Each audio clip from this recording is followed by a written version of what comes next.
반갑습니다. 이렇게 이 자리에 함께 하시는 분들, 그리고 영상으로도 함께 하시는 분들 반갑습니다. 저희 앞뒤장으로 오늘 또 간만에 모였는데 인사 한번 나누고 시작하겠습니다. 잘 오셨습니다. 이렇게 함께 하게 돼서 감사하고, 함께 하나님 앞에 우리 찬양하며 나아가겠습니다. 함께 고백하겠습니다. 주의 보좌로 나갈 때에 어떻게 나가야 할까? 나를 구원한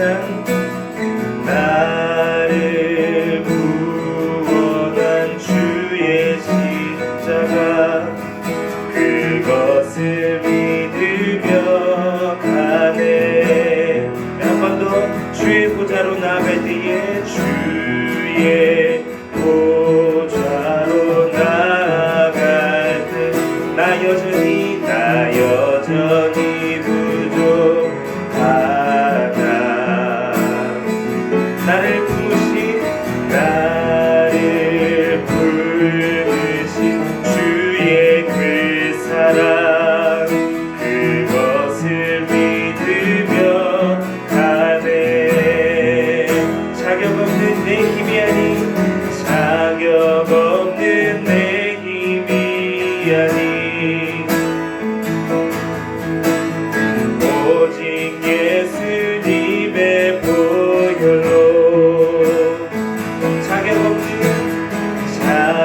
없는 내 힘이 아니, 오직 예수님의 보혈로, 오직 예수님의 보혈로. 십자가의 보혈, 완전하신 사랑, 힘입어 나갑니다.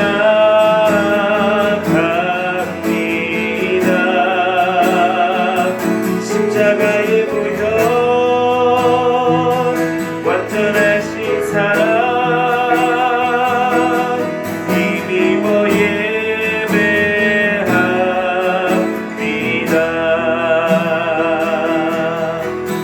한 번 더 고백하며 나아가겠습니다. 주의 보좌로 나갈 때에, 주의 보좌로 나갈 때에 어떻게 나가야 할까? 나를 구원한 주의 십자가, 나를 구원한 주의 십자가, 그것을 믿으며 가네. 주의 보좌로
십자가의 보혈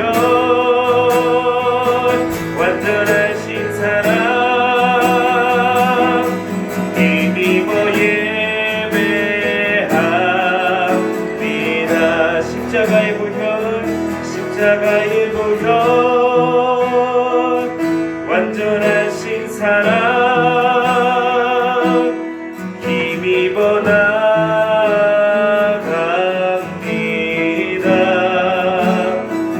십자가의 보혈 완전하신 사랑 힘입어 예배합니다.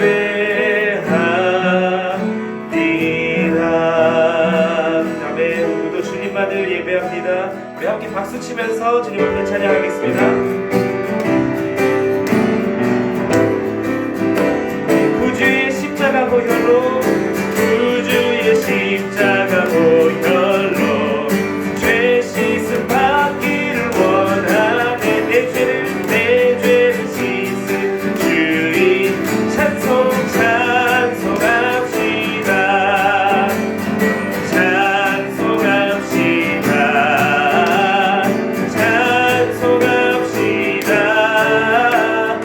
내 죄를 씻으신 주인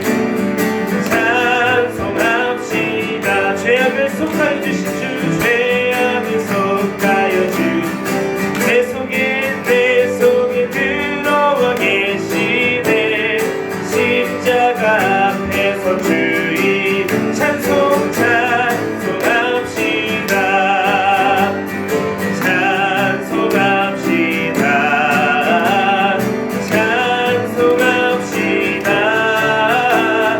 내 죄를 씻으신 주 이름 찬송합시다. 주 앞에 흐르는 생명 날 씻어 정하게 하시네. 내 깊은 정성을 다하여 찬송합시다.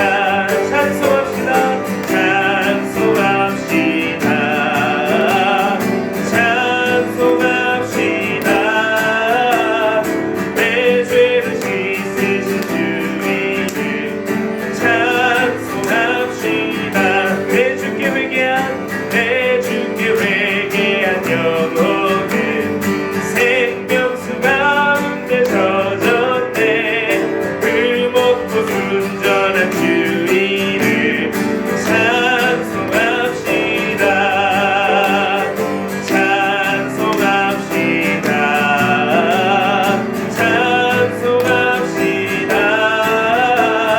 내 죄를 씻으신 주 이름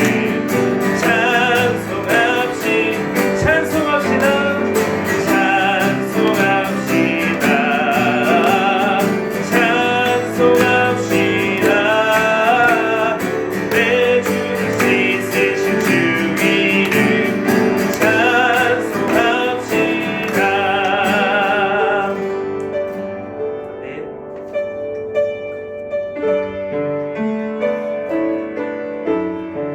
그 크신 하나님의 사랑을 함께 한 목소리로 찬양하겠습니다. 그 크신 하나님의 사랑, 그 크신 하나님의 사랑 말로 다여 용 못하네. 저 높고 높은 별을 넘어 이 낮고 낮은 땅 위에 죄범한 영혼 구하려 그 아들 보내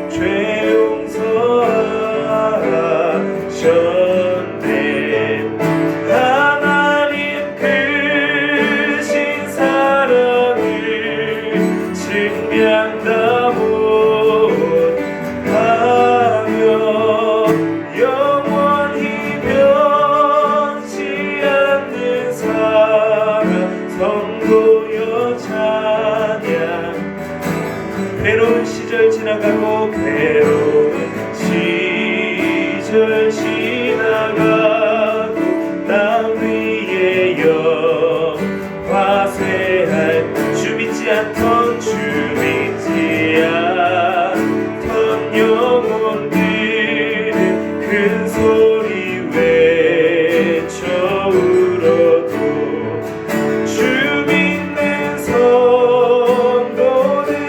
성도들에게 큰 사랑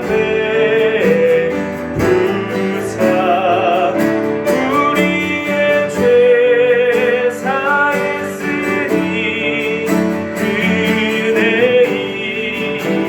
이제 하나님 크신 사랑 하나님 크신 사랑을 증명하고 하며 영원히 변치 않는 사랑 성도여 찬양하 하늘을 두루마리 삼고 두루마리 삼고 바다를 먹을 사방 한없는 하나님의 사랑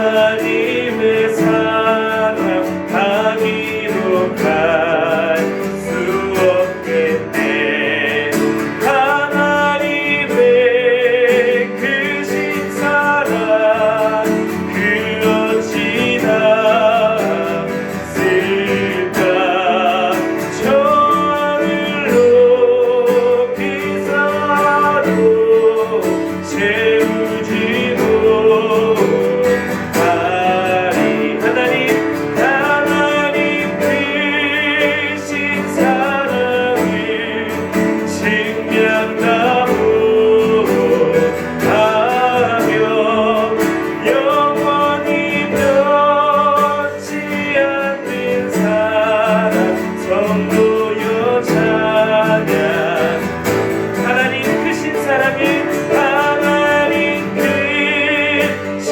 사랑을 증명하고 하며 영원히 변치 않는 사랑 성도여 찬양 하나님 크신 사랑을 증명하고 하며 영원히 변치 않는 사랑 성도여 찬양 하나님 크신 사랑을 하나님 크신 사랑을 증명하고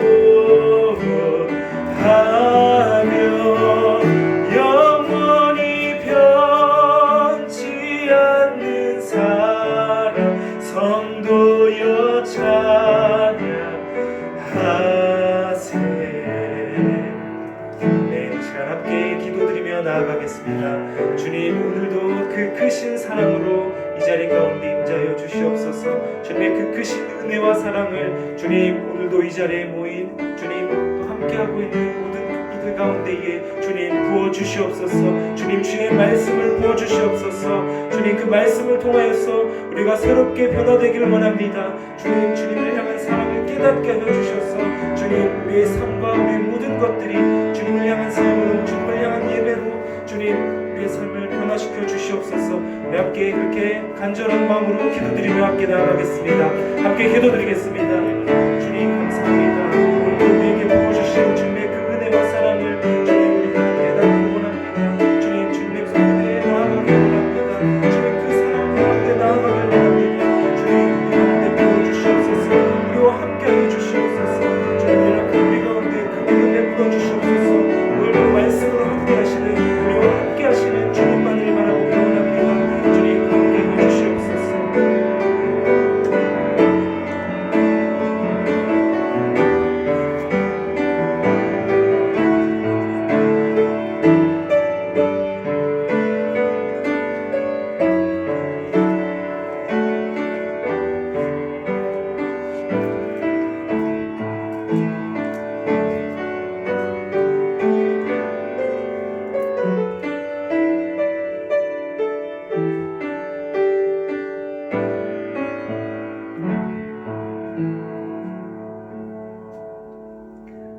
사랑이 많으신 하나님 아버지, 우리 민족과 나라와 또 이 전 세계가 한 번도 경험해 보지 못한 어려움 가운데 있습니다. 그래서 우리가 하나님께 예배드리고 싶고 또 귀한 성도를 만나고 싶으며 또 사랑하는 사람들과 함께 사랑을 나누고 싶은데 그러지 못하고 힘든 시간들을 보내고 있습니다.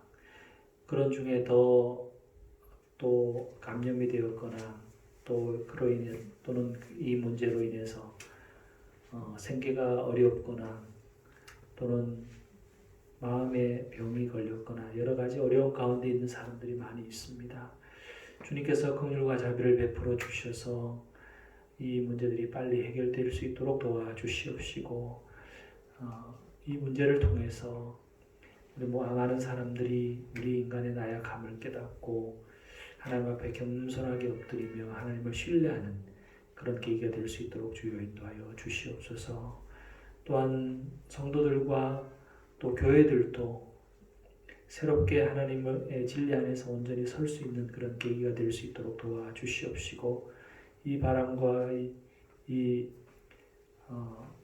풍랑에 오히려 더 견고하게 설 수 있는 교회와 성도들이 될 수 있도록 은혜 가운데 인도하여 주시옵소서. 많은 교회들이 예배를 드리지 못하고 많은 성도들이 교회에 나오지 못하지만 각자 흩어진 곳에서 모이는 교회는 하지 못하지만 흩어진 교회로서의 사명을 잘 감당할 수 있도록 도와주시옵시고 비록 기도에 집중이 안 되고 말씀에 더 집중이 안 되겠지만 그럼에도 불구하고 그 속에서 주님을 만나고 경험하며 누리며 하나님과 더불어 동행하게 하여 주시옵시고 여전히 공급해 주시는 하나님의 은혜와 능력으로 넉넉한 삶을 승리하는 삶을 살아내는 모든 성도가 될 수 있도록 은혜 가운데 인도하시고 역사하여 주시옵소서.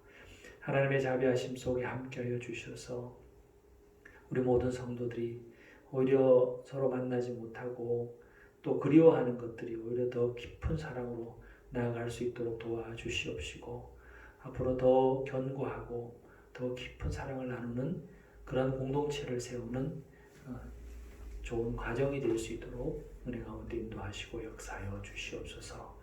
하나님의 자비하심이 온 세계 열방 가운데 속히 나타나기를 간절히 소망하며 적은 숫자가 모였지만 이 예배 가운데 또 이 예배를 여러 형태로 멀리서 참여하는 모든 성도들에게 귀한 은혜로 함께하여 주시기를 간절히 소망하며 우리를 사랑하시는 주 예수님 이름으로 기도하옵나이다. 아멘.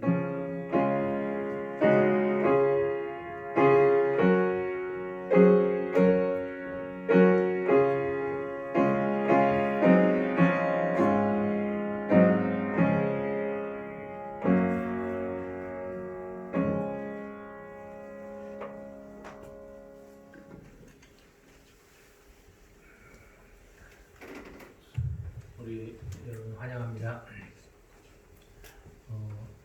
지금 이제 라이브 톡으로 하고 있는데 잘 상태가 안 좋은가 봐요. 그래서 뭐 유튜브도 이렇게 앞으로 연구하고 해서 보완을 해 나가도록 하겠습니다.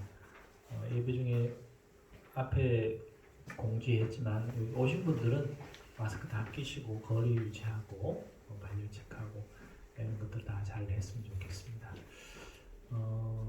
어쨌든 여러 가지 제약이 많지만 그 모든 것을 뚫고 하나님의 은혜가 저와 여러분들의 삶에 풍성하기를 축원합니다.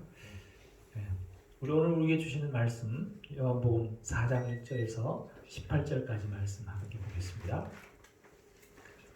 요한복음 4장 1절에서 18절 말씀입니다. 제가 받들어 읽겠습니다. 예수께서 제자를 삼고 세례를 베푸시는 것이 요한보다 많다 하는 말을 바리새인들이 들은 줄을 주께서 아신지라. 예수께서 친히 세례를 베푸신 것이 아니요 제자들이 베푸는 것이라. 유대를 떠나사 다시 갈릴리로 가실새 사마리아를 통과하여야 하겠는지라.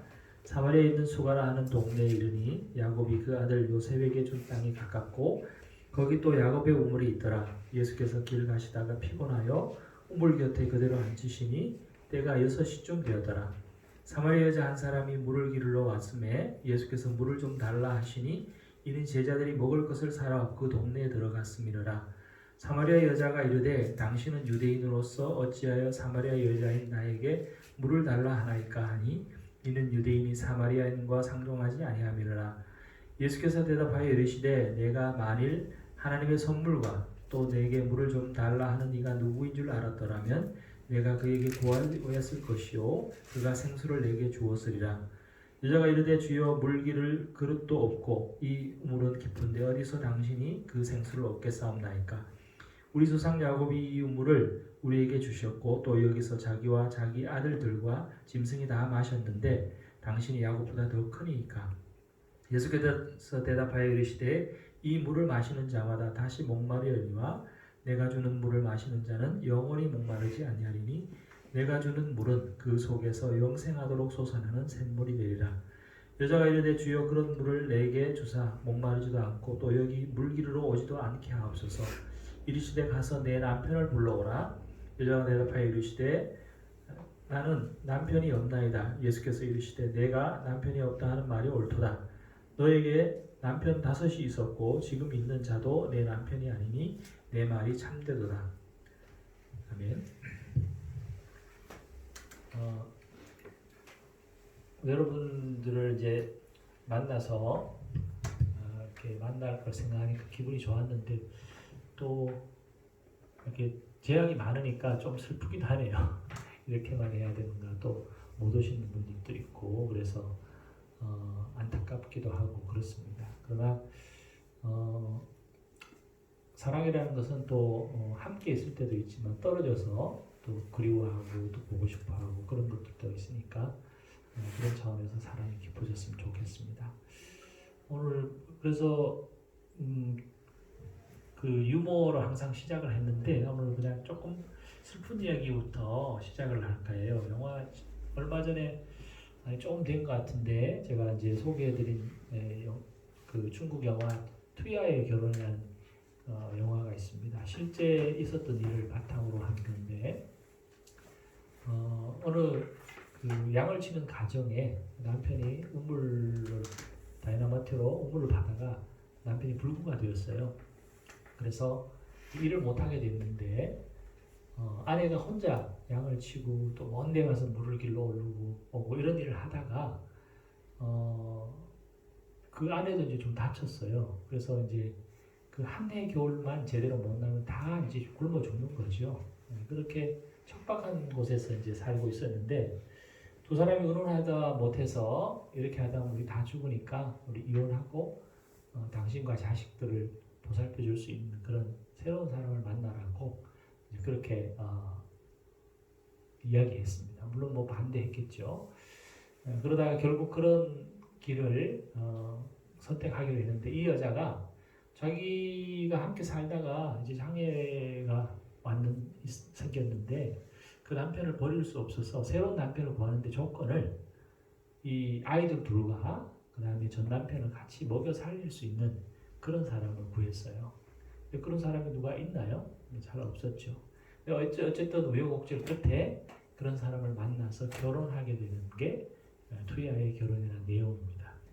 결혼식 날 새 남편과 옛 남편이 싸우고 아이들도 동네 아이들한테 놀림을 받아서 싸우고 이 사람은 결혼식 날 울음을 참으면서 그렇게 힘겨워하는 그런 이야기가 앞으로의 삶을 이제 예견하고 있는데요. 저도 몽골에 가봤지만 정말 살기가 힘든 땅이라서 겨울에는 영하 20도를 넘고 그렇게 추운 땅이라서 생존이 굉장히 힘든 그런 땅인 것 같았어요. 보통은 사랑하는 사람들이 결혼해서 그 다음에 함께 살아갈 궁리를 하는데 반대로 살기 위해서 결혼을 해야 된다면 참 얼마나 비참할까, 얼마나 인생이 참 괴로울까 그런 생각들을 하게 됩니다. 근데 오늘 성경에 나오는 사마리아 여인 이야기가 딱 그 얘기예요. 이 사람은 살기 위해서 결혼을 무려 5번을 했습니다. 당시는 여자들이 일을 못했어요. 지금은 맞벌이도 하고 하지만 직업은 못 가지는 건 물론이고 길거리에서 다른 남자와 이야기도 못했습니다. 심지어 랍비들은 부부끼리도 남자와 여자는 서로 대화하지 않는 게 좋다 이렇게 가르쳤습니다. 밖에서는. 그랬으니 뭐 어떤 일을 할 수가 있을까요? 그래서 너무나 힘든 그런 구조 속에서 결혼이 아니고는 생존을 할 수가 없는 그런 사회였습니다. 그래서 이 사람은 계속해서 결혼을 해야만 했고, 그래서 그게 6번째 이르게 된 것입니다. 근데 하지만 이 사람이 6번이나 결혼했다는 것은 사회 구조가 억압적인 구조이기 때문에, 폐쇄적인 구조이기 때문에 그렇게 해야만 했을까? 그런데 한 번, 두 번이라면, 뭐 적어도 3번이라면 그렇게 이해되지만 6번까지는 조금 생각해 볼 게 있어요. 그게 너무 반복이 되니까. 그러니까 사회 탐방을 하기는 조금 뭔가 다른 이야기가 있을 것 같다는 거죠. 지금도 우리나라에서 우파에 있는 사람들은, 가난하고 힘든 사람들이 자기들이 노력하지 않아서 그렇다고 이야기합니다. 그리고 좌파에 있는 사람들은 무조건 사회구조가 잘못돼서 그렇다, 이렇게 얘기를 하는 거예요. 그러니까 예를 들어서 한 아이가 공부를 안 하면 그 아이가 공부를 열심히 하지 않은 탓일까요? 교육제도 탓일까요? 어떤 것일까요? 교육제도가 잘못돼서 그 아이가 공부를 안 하는 거야. 어떤 사람은 그 아이가 열심히 하지 않아서 그런 거야, 이렇게 얘기를 하지요. 그런데 두 가지 면이 다 있는 것 같습니다. 이 사마리아인이 6번이나 결혼했다면 사회구조의 문제도 있지만 그 사람 안에 개인적인 문제도 있는 거죠. 서로 인간관계를 잘 못한다거나, 또는 뭐 적어도 남자 보는 눈이 없다거나, 뭐 골로도 계속 안 좋은 남자 고른다거나, 뭐 그런 거죠. 그래서 두 가지 면을 볼 때 사마리아인은 사회적인 문제를 안고 살아가는 동시에 자기 안에도, 내면에도 어려움을 안고 살아가고 있다, 그렇게 볼 수 있습니다. 근데 이 사람이 그렇게 어쩌다 보니까 자기가 이렇게 삶의 비참한 그 현실로 굴러 떨어졌지만 자존심은 있는 여자였어요. 어떻게 해서 그것을 알 수 있냐면은 당시에 남자가 여자에게 물을 달라고 하면 절대 안 된다고 그랬잖아요. 근데 유대인 남자가 와서 물을 달라고 하니까 핀잔과 조롱의 태도로 처음 이제 말을 시작합니다. 9절에 보면 사마리아 여인은 예수님을 보고 당신은 이라고 부르고 있어요. 11절에 보면 뒤에는 호칭이 주여라고 바뀌었지만 처음에는 당신, 너라고 부르고 있는데, 이건 어느 정도 나쁜 선입견을 가지고 원래 말하면 안 되는데 왜 당신 나한테 얘기하는 거야, 이렇게 이제 이런 뉘앙스로 얘기하고 있어요. 그 다음에 보면 또 유대인과 사마리아인은 서로 상종하지 않는데, 말도 섞지 않는데 어떻게 나한테 물 달라고 하느냐 하면서 유대인들은 사마리아인들을 돼지같이 여겼어요. 먹지 않고 기르지도 않는 불경한 짐승, 그런 존재로 여겼기 때문에 사마리아인도 다시 자기도 그런 취급을 받으니까 유대인들을 좋아하지 않지요. 그래서 그런 대우를 받았는데요.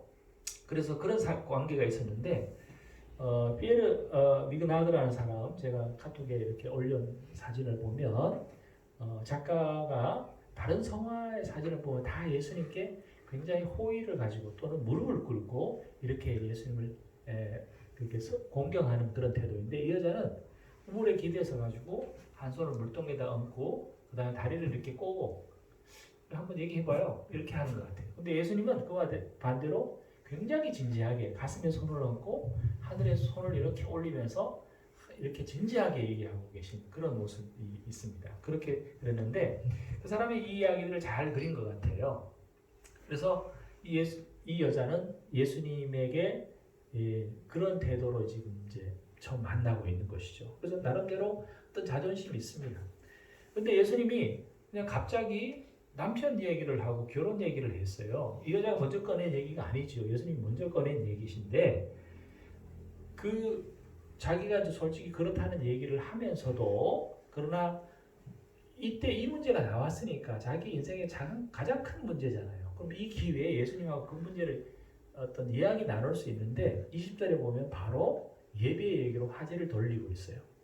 그러니까 이야기의 흐름을 보면 뭐 관습이나 문화나 그런 얘기들, 그 다음에 영적인 주제로 이렇게 자꾸 이렇게 가는 것 같지만, 근데 자연스러워 보이지 않아요. 자기 큰 문제는 덮어두고 굉장히 큰 거대한 이야기, 거대 담론이라고 그러죠. 그런 얘기들만 이제 하는 것들을 보면 뭔가 조화롭지 않아 보입니다.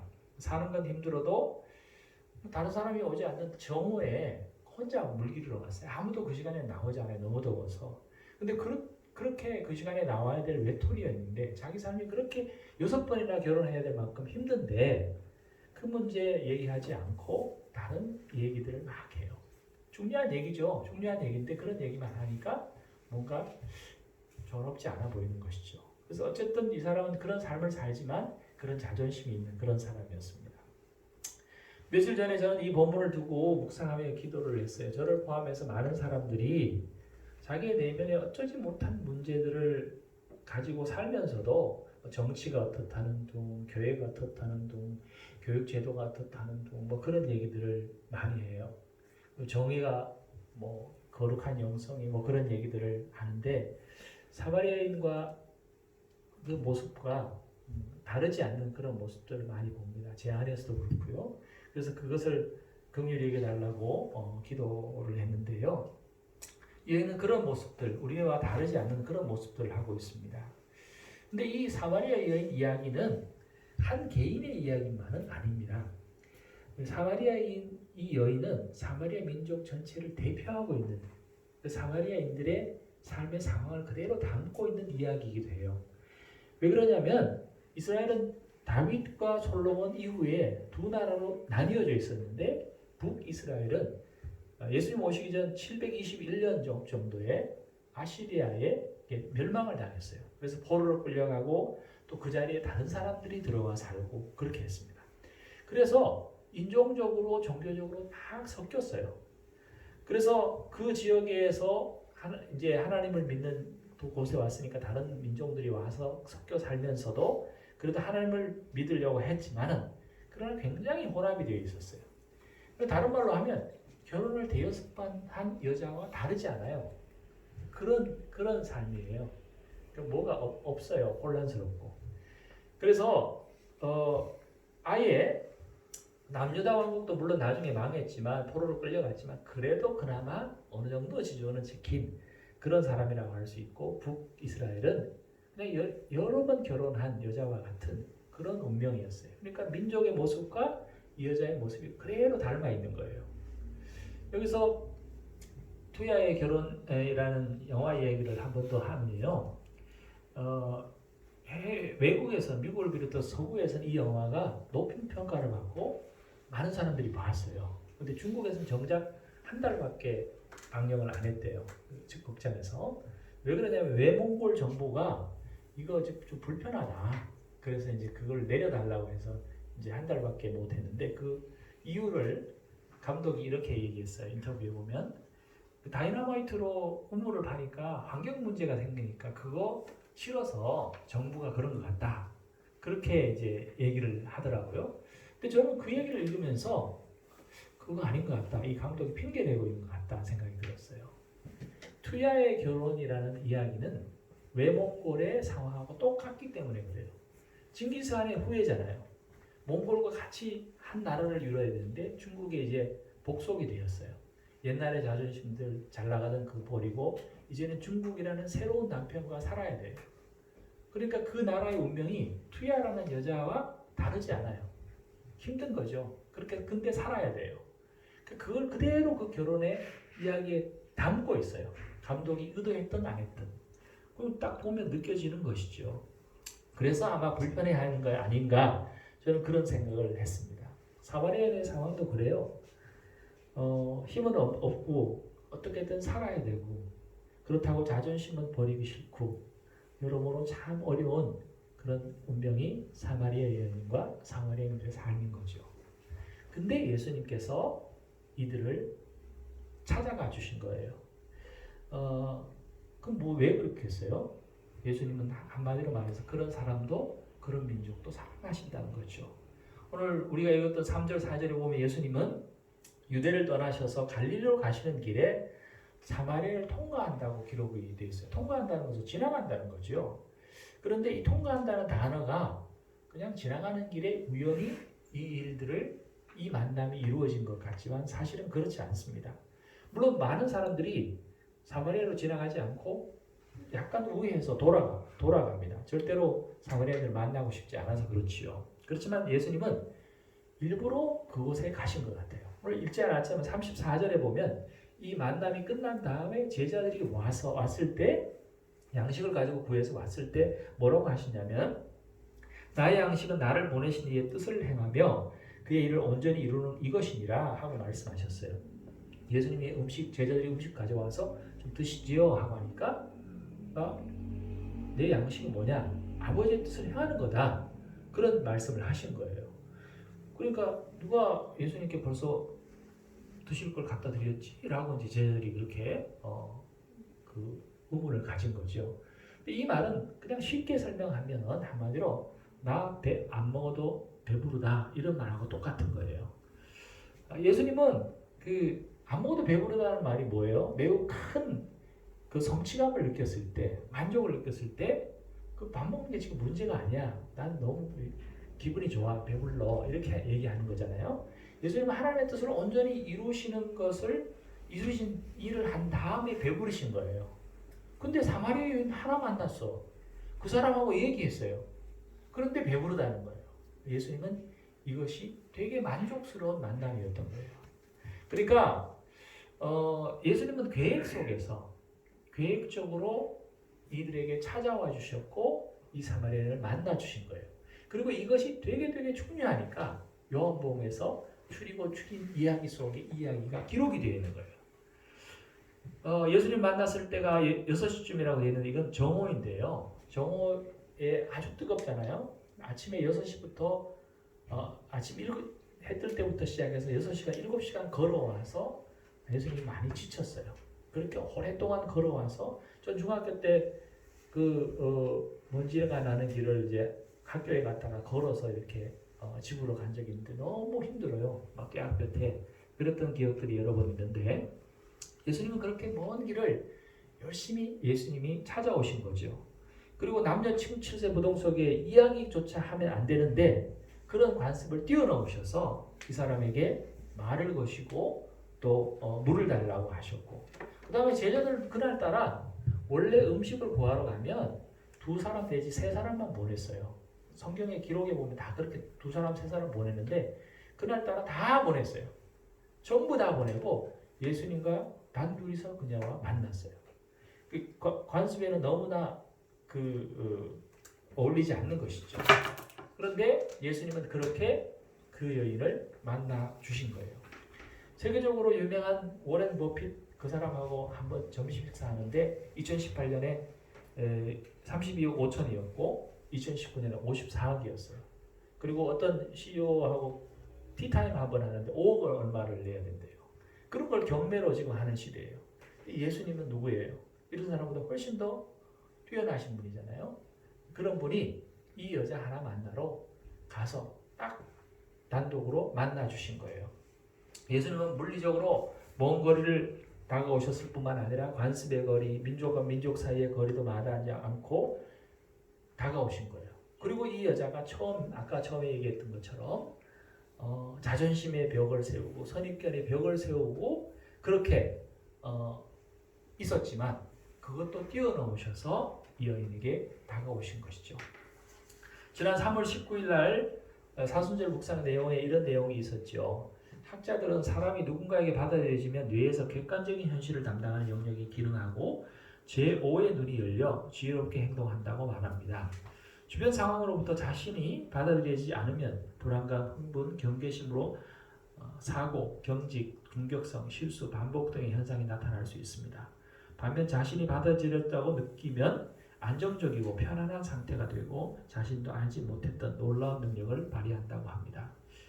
하나님께 자신이 받아들였다는 은혜를 깨달을 때 우리는 삶은 근원적으로 새 힘을 얻는 재창조의 경험을 합니다. 이런 내용이 있었죠. 기억하시는지 모르겠지만 사마리아 여인은 그동안 아무도 그 누구에게도 받아들이지 않았습니다.